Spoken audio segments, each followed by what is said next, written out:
Hello, welcome back to Tiny Artist TV. Today we're going to be drawing character number 5, I believe, for my Drawing 115 randomly generated characters, or characters drawn from randomly generated color palettes. There we go. So if you've been watching the series up to this point, you already know what I'm getting into, but for those of you, if this is your first video, I have collected these 115 color palettes over the past couple of years or so, and I've taken it upon myself to finally use some of these color palettes that may not have been used yet by just doing all of them. So what I'm doing is I am going to a random number generator, and which I have here, 1 through 115, generating a number. So today's number 36. So today's palette, there it is. Oh gosh, the numbers on the side were throwing me off. 36, elderberry. This one's actually not one of my favorites, but we're gonna make it work. So, hang tight, and let's see what character I come up with today. Right off the bat, we're starting with a 3D character model, because I don't want to mess around with the pose. I don't want to have to pull up any references for this ridiculous pose.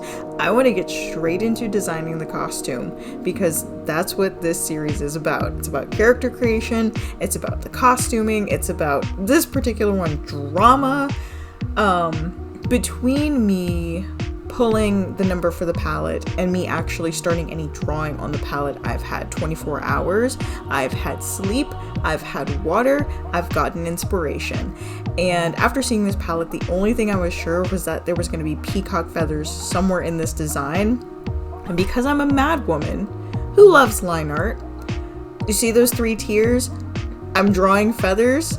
The entire skirt is feathers. They are all hand drawn because I have a problem. However, I really enjoyed drawing this character. I've enjoyed drawing all of the characters, and as the series goes on, I feel like I am improving, or at least honing my style more, and that may not necessarily be the point, but it's definitely a benefit of this, because even if I'm not drawing every day, the amount of time I'm putting into drawing these characters, it is very well-intentioned practice. So as far as the rest of the costume is designed, because the only thing I was sure about was that she was going to have peacock feathers somewhere on her person. Everything else, all of the details and the jewels, that's just me messing around, figuring out things to add so I have places to integrate these weird, funky colors. These colors are so saturated, they should not work together, but because this is the palette that I have, I'm going to figure out a way to make it work. And I think I accomplished that. There is one more thing that I was 90% sure of. The scarf that I have wrapped around her, initially it was supposed to be a full feather boa, but after I do the draping, I decide that I'm just gonna have it be a traditional scarf, but I did still want the feathers in there. So I take the lines from the edging out and I edge it with feathers to kind of keep that original idea in there. I do also think now, in hindsight, if I had made this just a traditional feather boa with the skirt as well, it would have been a bit too much, because she does have a lot going on, but it's tastefully full. So my idea of changing the feather boa to a scarf with feathers, kind of pulling some ideas back, and yes, I am throwing a lot of things out, but this, you have to know where to edit. That's the beauty of digital art, is that your editing is a lot cleaner, but you can also just add stuff in as you want to. Like, for example, these braids, I do these braids on a separate layer to make sure that I get the placement where I need it to be, and I don't mess up anything that's already in the hair. I can just kind of go in the second layer and erase little bits out, add bits in, and yeah, I just had a blast designing this character's costume. At this point, I've started drawing the feathers. I do not draw the entire skirt on camera, but let's pause for the drama. Let's pause for appreciation, because this skirt took me, I think, 45 minutes. I'll have to go back and check the actual time cap, but this skirt took me a long time to draw. Literally every feather, hand drawn, no brush for that, because I wanted everything to fall organically and just kind of fall over each other.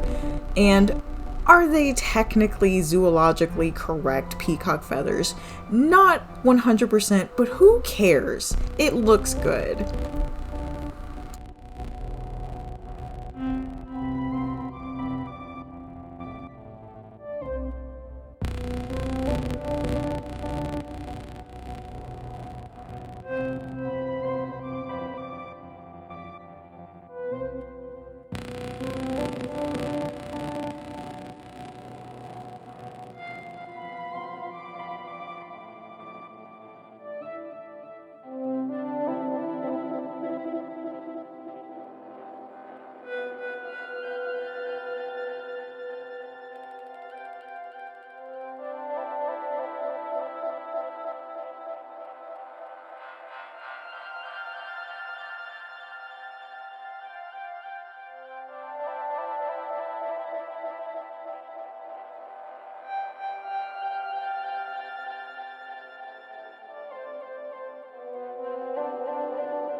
So sadly, this fantastic voyage does have to come to an end, and that is where we are for today's video. So this is the conclusion of character number 5, the color palette Elderberry, and I'll see you guys in the next one. Have a weird day.